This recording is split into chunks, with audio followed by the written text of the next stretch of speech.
The salt air from the harbor mixed with expensive perfume at Roberto's Italian restaurant. My sister Maya's MBA graduation lunch. White tablecloth. Champagne flutes. 40 relatives celebrating the golden child's latest achievement.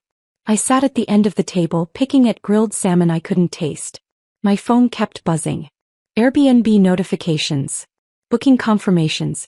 Messages from strangers asking about check-in procedures for my beach house. My beach house. The one I'd bought 3 years ago with money from my software consulting business. The one with the wraparound deck and ocean view. The one my family called excessive and showing off. Dad stood up tapping his wine glass. Maya's accomplished so much. MBA from a top program. But graduate school isn't cheap. He smiled at her. Luckily we found a solution. Maya pulled out her phone, turning it toward the table. A calendar filled with colored blocks. Names. Dates. Dollar amounts. Sarah's beach house, Dad continued like I wasn't sitting right there. We've listed it on Airbnb for the summer season. $800 per night. 12 families have already paid deposits. That's $86,400 toward Maya's remaining tuition balance. The table erupted in applause. Mom beamed. Aunts and uncles nodded approvingly. Practical. Responsible. Using resources wisely. My cousin Jake leaned over. That's smart. You barely use that place anyway. I said nothing. Just watched Maya swipe through her phone, showing relatives the booking calendar. June through August completely filled. Families who'd paid deposits ranging from $2,400 to $4,800 depending on length of stay. Dad pulled out printed confirmation emails. We've been transparent with guests. Clean towels, beach access, kayaks included. Maya's handling all communication. I've already bought supplies, Maya added. Sheets, toiletries, welcome baskets. This is going to be amazing. My phone buzzed again. Another notification. A family from Ohio asking about parking. I excused myself to the bathroom. Stood in the marble-tiled space, hands gripping the cold porcelain sink. 3 years ago when I bought that house, Dad had called it irresponsible. Mom said I was trying to prove something. Maya asked why I needed something so big when I lived alone. Now they'd monetized it. Without asking. Without telling me. Just listed my property on Airbnb and collected deposits from 12 families. I pulled up my phone. Logged into the county property records. There it was, 247 Shoreline Drive. Owner, Sarah Mitchell. Sole owner. My name only. Then I opened Airbnb. Searched my address. The listing appeared. Professional photos. My photos from when I'd posted about it on Instagram. Description written in Maya's voice. Charming beach retreat. Perfect for families. Sleeps 8. House rules. Pricing.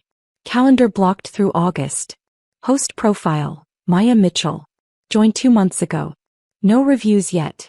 But 12 confirmed bookings. I understood something standing there. The gambler's fallacy in human form.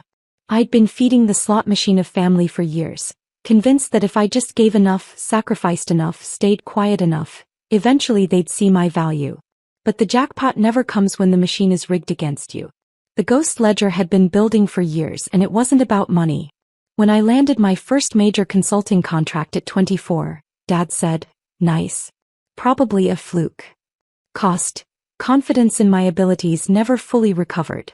When I bought the beach house at 28, Mom said, show off. Cost. Joy in my achievement permanently tainted. When Maya dropped out of her first MBA program, I loaned her $15,000. She never paid it back. Dad said, family helps family. Cost. Understanding that family was a one-way transaction. Every family dinner where Maya's minor accomplishments got standing ovations while my business milestones got, that's nice. Cost. Belief that my success would ever matter to them. This wasn't about a house. It was about being treated like a resource, not a person. An ATM, not a daughter. A means to Maya's ends, never worthy of my own celebration. I called the number I'd saved 6 months ago. Coastal Property Management. The company I'd hired to maintain the property. This is Sarah Mitchell. I own 247 Shoreline Drive. Someone's fraudulently renting my house on Airbnb. Ms. Mitchell. We've been trying to reach you. We received several calls today about that listing. We'll send our legal officer immediately. Can you provide your current location? I gave them the restaurant address. Washed my hands. Looked at myself in the mirror. My hands were steady. I walked back to the table. Sat down. Smiled. Maya was showing Aunt Carol the welcome basket design. Beach-themed. Seashell soaps, local coffee, restaurant guides. Dad explained his long-term plan. After summer season, if this works well, we'll list it year-round. Winter rates, obviously lower, but steady income for Maya's career development fund. My career fund apparently was my house. My achievement. My asset. Now there's to leverage without permission. 18 minutes later, a woman in a navy blazer walked into the restaurant. Mid-50s. Professional. Leather folder under her arm. She scanned the room, spotted me, walked directly to our table. Sarah Mitchell? Yes. She pulled out credentials. Catherine Wong, legal officer, Coastal Property Management. We need to discuss your property immediately. The table went silent. Dad's wine glass paused midair. Maya's smile froze like ice forming on glass. Catherine opened her folder. We received multiple inquiries today about an Airbnb listing for 247 Shoreline Drive. The listing shows 12 confirmed bookings totaling $86,400 in collected deposits. He turned to Dad. Are you Michael Mitchell? I am. Did you create this Airbnb listing? Well, yes, but Sarah barely uses. Catherine pulled out documents. Property deed. Management contract. Airbnb terms of service. She laid them on the table like a prosecutor presenting evidence. 247 Shoreline Drive is owned solely by Sarah Mitchell. She has an active property management contract with our company, granting us exclusive authority over any rental arrangements. No other party has legal right to list, rent, or collect payment for this property. She placed a printed screenshot of Maya's Airbnb profile beside the deed. This listing violates multiple California laws. Fraud. Misrepresentation. Theft by false pretenses. Unauthorized commercial use of private property. Maya went pale. Dad said it was fine. What your father said is legally irrelevant. He doesn't own this property. Catherine's voice carried through the restaurant. Other diners had stopped eating, watching our table. You've collected $86,400 from 12 families under fraudulent pretenses, promising access to property you have no authority to rent. Dad stood up, face reddening. Now wait a minute. Sarah barely uses that house. It sits empty while Maya drowns in tuition debt. We're family. Surely we can work this out. Family status doesn't grant ownership rights, Mr. Mitchell. Catherine pulled out her phone, turned the screen toward him. California Penal Code 484. Theft by false pretenses. You represented yourself as having authority over property you don't own. You collected substantial money based on that false representation. That's textbook fraud. He looked at Maya. And you've been communicating with guests. Promising amenities. Setting check-in procedures. Purchasing supplies. You're an active, willing participant in this fraud. Mom found her voice. Surely this is just a family misunderstanding. Is it? Catherine turned to me. Ms. Mitchell, were you aware of this Airbnb listing before today? No. I discovered it during this lunch. Did you give verbal or written permission for anyone to list your property for rental? No. Did you authorize the collection of any deposits from prospective guests? No. Catherine closed her folder with a sharp snap. Then this isn't a misunderstanding, Mrs. Mitchell. This is criminal fraud. 40 relatives who'd been applauding 5 minutes ago now studied their plates with intense fascination. Catherine continued, her voice professional and cold. Coastal Property Management contacted Airbnb's trust and safety team 30 minutes ago. The fraudulent listing has been removed from the platform. All 12 bookings are being cancelled effective immediately. All guests will receive complete refunds within 3 to 5 business days. Refunds? Maya's voice cracked. From where? From whoever collected the deposits. You, Ms. Mitchell. Catherine pulled out business cards, placed one in front of Dad and one in front of Maya. You have 48 hours to refund all guests in full. $86,400 total. If any guest fails to receive their complete refund, they can file individual police reports for fraud. Our company will provide comprehensive documentation supporting every claim. She looked around the table. I'd also strongly advise against any form of retaliation or unauthorized contact with Ms. Mitchell or her property. Coastal Property Management maintains comprehensive security monitoring. Any unauthorized access, including by family members, will be prosecuted to the fullest extent. Catherine turned to me. We'll conduct a complete property inspection tomorrow morning at 9 a.m. to document any unauthorized entry. If your family has keys to the property, we'll rekey all locks and upgrade the security system at no charge to you. I nodded. My hands were steady. My voice was clear. Please proceed with everything. Catherine left. The table sat in absolute silence. Even the restaurant seemed quieter, other diners processing what they'd witnessed. Finally, Dad spoke. Sarah, be reasonable. We can fix this. No. Maya genuinely needs that tuition money. Maya needed to ask permission before committing fraud with property she doesn't own. We're family. Family shares. Family asks first. Family respects boundaries. Family doesn't commit crimes. Mom tried her guilt approach. You always make everything so dramatic and difficult. I made this difficult? My voice stayed level.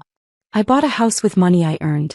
You listed it on Airbnb without permission, collected $86,400 from strangers, and announced it at a public lunch like it was your right. I didn't create this situation. You did. Maya was crying now, mascara running. I already paid my tuition deposit with that money. I already bought hundreds of dollars in supplies. How am I supposed to refund $86,400? I don't have it anymore. That, I said quietly, is no longer my problem. It stopped being my problem the moment you decided my property was yours to exploit. I stood up, took my purse, looked at the table of relatives who'd applauded Dad's fraudulent announcement. For 3 years you've called my success showing off. My beach house was excessive. My consulting business was probably a fluke, or trying to prove something. But the exact moment you wanted to use my assets for Maya's benefit, suddenly they had tremendous value. I looked at Dad. You couldn't celebrate my achievement, but you could monetize it. I looked at Maya. You couldn't respect my property, but you could steal from it. I looked at Mom. You couldn't be proud of me, but you could be complicit in fraud against me. I pulled cash from my wallet, placed it on the table. Enough to cover my untouched salmon. Coastal Property Management has my full authorization to prosecute any unauthorized access to my property. That includes everyone at this table. I walked toward the door. Behind me, chaos erupted. Maya sobbing. Dad yelling. Mom trying to calm everyone. Relatives whispering urgently. My phone buzzed before I reached my car. Email from Catherine. Locks rekeyed tomorrow 9 a.m. Security system upgraded. Full property inspection scheduled. You're protected. Another email. From Airbnb's legal team, offering to provide documentation supporting any legal action against the fraudulent listing creators. Another. From my property manager. Several guests were understanding when we explained the fraud situation. 3 families asked if the property might be available through legitimate channels next summer. Should we discuss proper rental management? I sat in my car. Typed back, extremely interested. Let's set up legitimate rental management, with me as the sole authorized party. 3 months later I sat on my beach house deck. Morning coffee steaming in the cool ocean breeze. The house was mine again. Truly mine. Locks changed. Security upgraded. Property management handling everything properly now. The legitimate Airbnb listing, in my name only, managed professionally through proper channels, had been booked solid for the next 6 months. Revenue flowing into my account. My savings. My business fund. My choice how it's used. Maya's tuition crisis had eventually resolved itself. She'd taken out student loans. Found a campus job. Applied for scholarships. What she hadn't done was repay a single dollar of those deposits. 7 families had filed small claims suits. She'd settled 4, still fighting 3. Her credit score had taken substantial damage. Dad and Mom had called 19 times over 3 months. I'd answered 0. Their voicemails evolved from angry to pleading to resigned to bitter. Sarah, we need to talk about this like adults. Your mother is devastated. You're destroying her. Maya made one mistake, but you're annihilating the entire family over it. Fine. Have it your way. Don't come crawling back. The final message came 2 weeks ago. From Dad. 5 words. You're removed from the trust. I deleted it without feeling anything. My cousin Jake called once. Everyone's saying you overreacted. It was just a misunderstanding about family property. Jake, if someone listed your car on Turo without permission and collected $86,000 in rental fees, would you call that a misunderstanding? Long pause. That's actually a fair point. Exactly.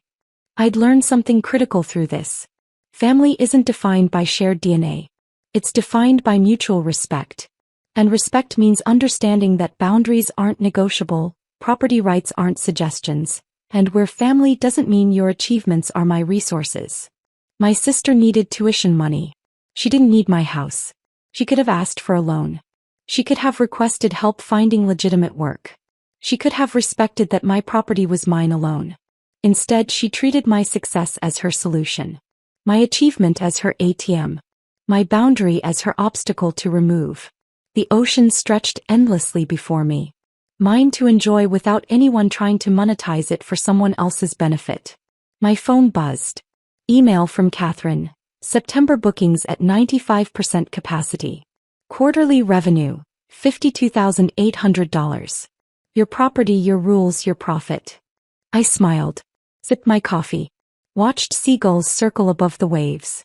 The property they called excessive was now generating substantial income on my terms. They wanted to profit from my achievement. They should have respected it first. They wanted to use my success. They should have celebrated it first. They wanted me to be family. They should have treated me like family first. The beach house stands. The boundaries hold. And I am finally completely free.